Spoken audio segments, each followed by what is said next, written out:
We're heading a bit up north today. Exit 36, Pompano Beach, Florida, incorporated in 1908. Many early settlers were prominent in agriculture, businesses, the churches, and in the educational system.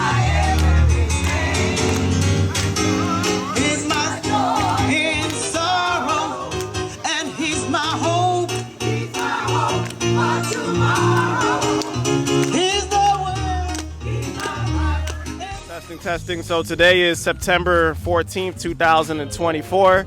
We are here at Apollo Park. This is Emmanuel George. I am here with Miss Reed. All right, Miss Reed. So can you tell me some of the earliest origins of Black Pompano? One of the things that we encountered was having to change a lot of our schools. When I left Ely, I came back to tutor and to mentor some of the students there that was having problems and issues at home. I lived at Golden Acres at that time. It used to be called the Farm Labor Camp.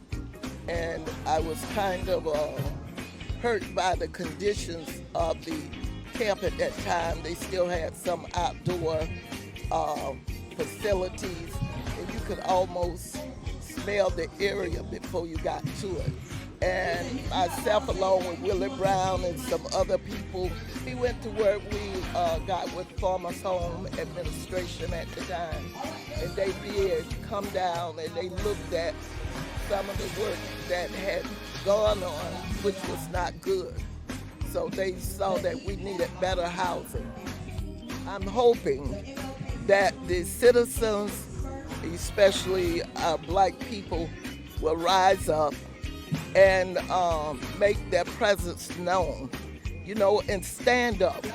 Don't just take what somebody give you and what they say they're gonna do. If it's not something you like, then you stand against that. You protest.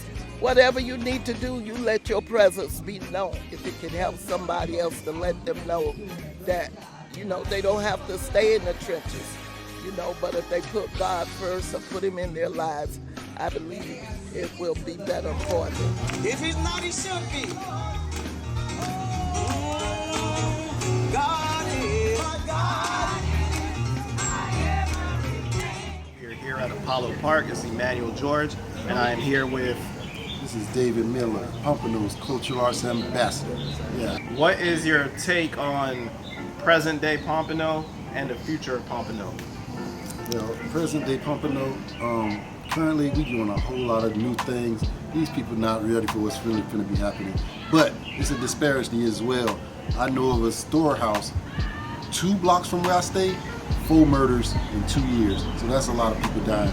But at the same time, we're still working on the culture, man. We got a lot of events, functions, everything is just looking beautiful. Brand new tourist attractions on the beach. If you come to the Northwest, where I'm from, Pompano, you get to learn about what we're doing with these kids. Plenty of programs and activities, man. That's the culture. And I am here with Jamila Jones. So presently in Pompano, I see a lot of elders moving back to let younger generations come in, as well as giving their input on what they think should happen in the future. In the present Pompano, I see a lot of people coming back who moved away from Pompano or coming in to work in the community from what they grew up to see. Okay. All right. And you touch base on the future? What you see in the future? I see a lot of, I actually went to a community meeting earlier this week, and I was very happy to see such a mixture of elders as well as younger people who are coming in and taking initiative, not just to grow Pompano locally, but reaching out for state funding to make Pompano be stronger in their careers and arts and businesses. So they're not just pulling on their community, they're pulling on everyone outside of Fort Lauderdale to make Pompano better. All right, here we are in the historic Ally Cultural Center. This center wouldn't be here if it wasn't for this woman right here, Miss Hazel Armbruster. She fought and organized to save this building. This is one of the few remaining historical structures on the MLK, formerly Hammondville Road.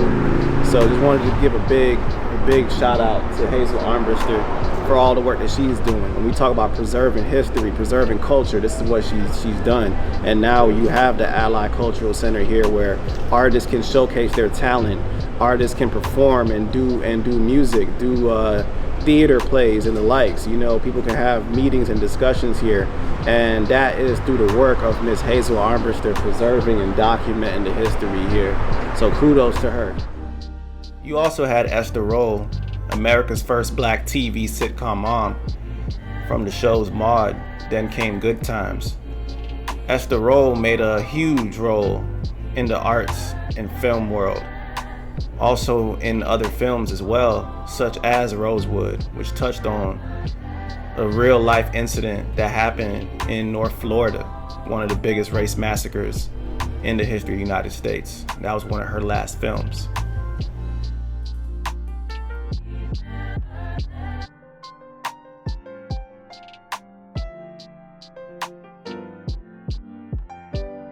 Blanche General Ely and Professor Joseph Algernon Ely laid the foundation for black education in Broward County. Their legacy is still here, from the impact they've had on their students countywide, an impact their students would also pass on to the generation today.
Blanche Ely, first black woman principal at an accredited high school in Broward County.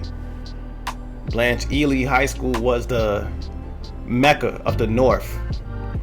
And you also had her home, the Blanche Ely House, which was across the street from the school. Shortly after her death, her home was saved, and now it is the Blanche Ely House Museum.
The stories we hear in Pompano are similar to the stories you've heard in Liberia, and the stories we'll uncover in the future.